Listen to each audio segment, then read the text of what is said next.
There are lives that burn quietly like candles. And there are lives that blaze like suns, illuminating generations to come. Swami Vivekananda was not just a monk. He was a voice, the voice of a sleeping nation that awoke to its divine strength. Born as Narendranath Dutta in 1863, he was restless from the beginning. Questions tormented him. What is God? Where is truth? Why do we suffer? He could not accept blind faith. He wanted experience, not belief. And in that search, he met his master, Sri Ramakrishna Paramahansa. Ramakrishna didn't give him sermons, he gave him silence. He didn't offer scriptures, he offered experience. And through that living example, Narendra saw that divinity was not in the sky, it was within. That realization changed everything. The restless seeker became the awakened soul, Swami Vivekananda. He renounced comfort, walked barefoot across India, saw hunger, pain, and ignorance, not as destiny, but as a challenge to awaken the human spirit. When he saw a starving man, he said, "To worship God in temples while ignoring the poor is hypocrisy." He taught that service to humanity is not charity, it is worship. Each human being, he said, is a living temple of the divine.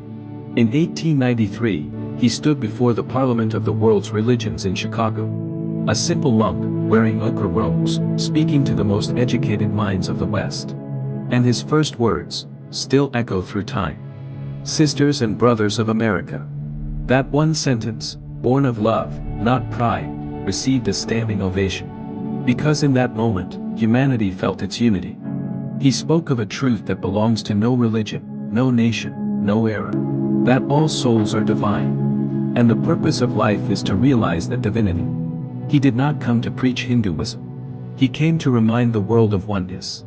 He said, as the different streams having their sources in different places all mingle their water in the sea, so, O Lord, the different paths which men take, through different tendencies, all lead to Thee. That was not tolerance, it was realization. To Vivekananda, spirituality was not about escaping the world. It was about transforming it through consciousness. He challenged weakness, in mind, in body, and in faith. He said, "Strength is life, weakness is death." This was not arrogance, it was spiritual realism. He believed that the divine can only express through strength. Strength of mind, strength of body, and strength of will. When he looked at India, he saw not poverty, but potential. He declared, "You are the children of immortal bliss, holy and perfect beings, sinners. It is a sin to call a man so." He believed that education should not merely fill the brain, but ignite the soul. To him, true education meant the manifestation of the perfection already within man. He didn't want followers.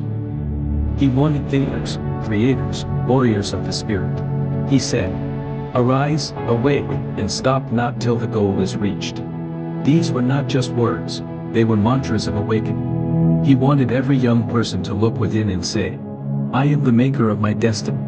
His teachings were both ancient and modern. He merged Vedanta with science, spirituality with practicality. He said that religion and reason are not enemies, they are two wings of the same bird. He admired the scientific spirit, yet warned against soulless materialism. He believed in progress, but only when guided by purpose. He said, "The powers of the mind are like rays of light. When they are concentrated, they illumine." This was his message: focus, purity, and will. He urged people to face fear, to look it in the eye and smile. He said, "The whole secret of existence is to have no fear. Never fear what will become of you, depend on no one. Only the moment you reject all help are you free." He knew that every fear we feed grows stronger. And every fear we face, dissolves. He did not teach dependence, he taught inner sovereignty. The power to stand alone, if necessary, with faith in oneself and in truth. To him, God was not a distant ruler, but the energy of life itself. He said, "Each soul is potentially divine. The goal is to manifest this divinity within by controlling nature, external and internal." That was his definition of religion. The science of becoming divine. He did not separate the spiritual and the practical. To him, sweeping the floor could be as sacred as prayer, if done with awareness. Meditation was not escape, it was alignment. But he was not without pain. Years of travel, hardship, and solitude tested him. He battled illness, exhaustion, and misunderstanding. Yet he never stopped, because his life was not his own.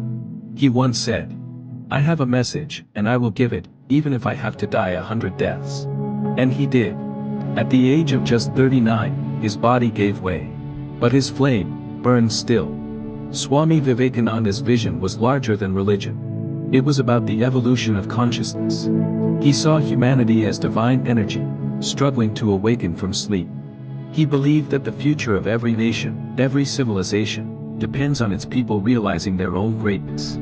He said, "We are responsible for what we are, and whatever we wish ourselves to be, we have the power to make ourselves." This was not idealism. It was an eternal truth, that creation begins in thought, and thought begins in self-belief.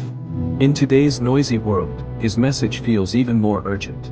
We chase validation, possessions, and opinions, forgetting that peace was never outside. Vivekananda whispers through time, "Stand upon your own feet. You are the creator of your own destiny." He reminds us that meditation is not just silence of the tongue, but silence of doubt. That worship is not words, but action. That true success is not comfort, but character. He wanted every individual to become a hero of the spirit. He said, "This life is short, the vanities of the world are transient, but they alone live who live for others."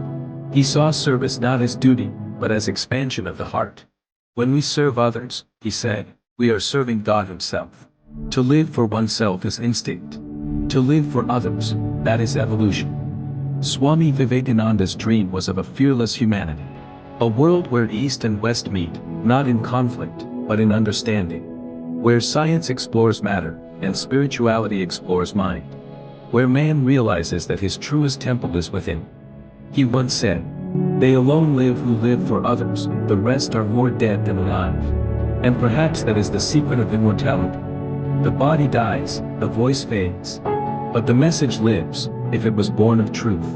As we end, listen to these words, not as history, but as a mirror. Arise, awake, and stop not till the goal is reached. Ask yourself, what is your goal? What is your purpose? Are you living in fear, or in faith? Remember, you are not a drop in the ocean. You are the ocean in a drop. Infinite, divine, and capable of greatness. The monk is gone. But his flame still burns. In every soul that dares to awaken.